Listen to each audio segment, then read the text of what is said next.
Hello students, today we are going to cover an important chapter of class 6th social science, which is India, that is Bharat. Now before starting the chapter, let me introduce myself a little bit. So I am Raghav Daksh, currently pursuing history honors from University of Delhi College of Vocational Studies. Now let's start the chapter with introduction, which is then versus now. Today's India is a modern country with fixed borders, states, and a known population. So India that is today, the India we see today is very modern because it has fixed borders, fixed states, and every state has a different culture, different people, and different dialect or languages. Okay, but thousands of years ago, this region was very different. How different? Because with different names and shifting boundaries. So the names were also different of different states, and the boundaries were shifting continuously. Why were they shifting? Because different rulers ruled over India, and they changed um, the states according to their interest, according to their administrative interest or their political interest. So, for example, Mughals ruled over India, and Mughals used to change continuously. Their rulers, their kings, such as Babur, Aurangzeb, and different types of Mughals were there. So they changed boundaries according to their political aspirations or their interests. So we call this region the Indian subcontinent, and its history can be known through text inscriptions and foreign accounts. So this whole region is known as Indian subcontinent, and its history can be traced back or known through text inscriptions and foreign accounts. Now these are the sources. How Indians named India. So firstly, Rigved. Now Rigved is the India's oldest text or India's oldest source of information. So this mentions Sapta Sindhuva or Sapta Sindhu, meaning land of seven rivers. So it mentions India as Sapta Sindhuva, and Sindhuva comes from Sindhu, which is Indus River or just river in general. Now, Mahabharata is there. It is an ancient and famous Indian epic which mentions many regions that are part of today's India, such as Kashmir is there, Haryana, Kurukshetra is mentioned for Haryana, Vanga is mentioned for Bengal, Prayag, Jyotisha is mentioned for Assam, Kutch mentioned for Kutch, Kerala is also mentioned there. So Mahabharata also mentioned some of the Indian states. It uses terms for the whole subcontinent. The terms which were used for the whole Indian subcontinent were Bharatvarsh, which means land of the Bharatas.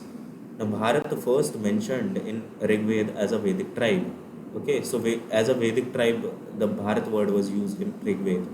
But later texts mention many kings named Bharat. So later text, when they came, they mentioned many kings named themselves after Bharat. Jambudweep is the other word, which means island of Jamun tree or Jambul. It came to represent entire Indian subcontinent. So these two words represent entire Indian subcontinent, Bharatvarsh and Jambudweep.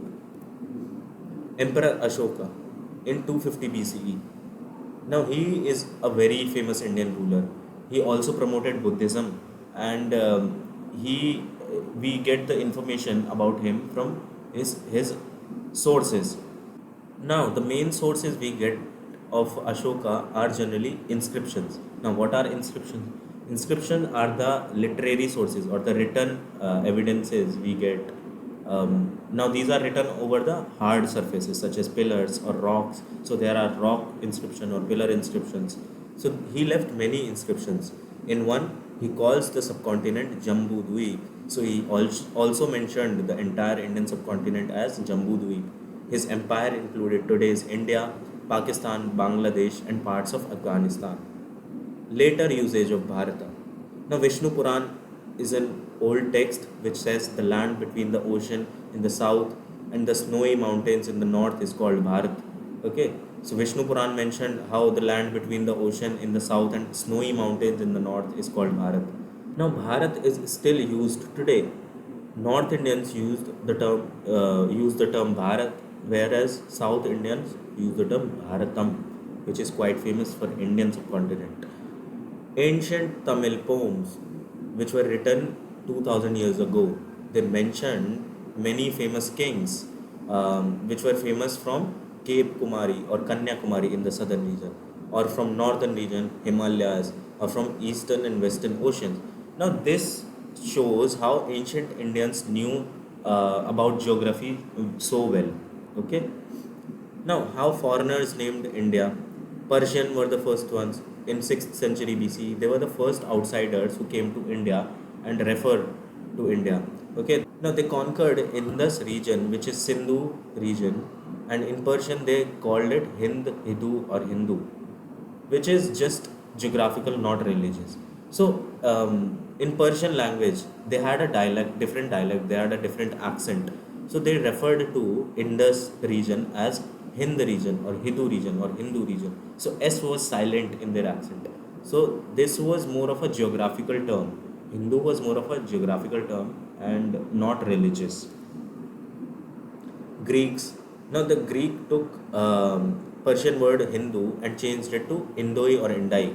They dropped the H letter because it didn't exist in the Greek language. Now you can see that everybody came and accordingly, according to their dialect or according to their language, in which they were comfortable in, they changed the name of India continuously.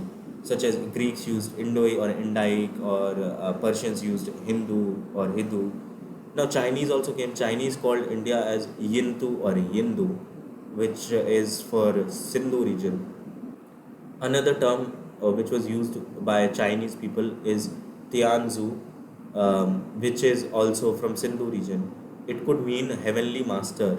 Now, why did they use the term heavenly master or Tianzu for India? Because they were showing respect for India as a Buddha's land. Now, Gautam Buddha is a very famous god. He attained nirvana, he attained all the knowledge through meditation. He meditated under a Bodhi tree, and when he gained the knowledge, he started preaching people, he started teaching people, and Chinese were the people who got influenced by Gautam Buddha. So, they used the term heavenly master or Tianzu for India as a respect. Now, the term Hindustan. It was first used in Persian inscription 1800 years ago. Later, it became the common name for India by foreigner invaders or foreign invaders. So, Hindustan was the term which was used in Persian inscription 1800 years ago, and later it became common name for India by foreign invaders. Even we also say Hindustan sometimes. Now, our chapter is over, so here are the summary points. Sapt Sindhava.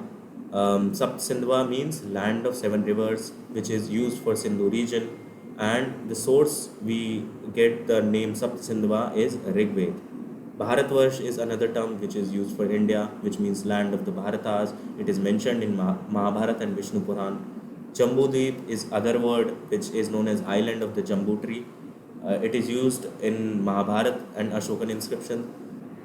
Hind, Hindu, or Hindustan is the term which means the region of Sindhu, or it is used by Persians and later invaders. It was used during 6th century BCE. Indoi or Indaic, it is a Greek version of Hindu, okay, which is used, which was used in ancient Greece.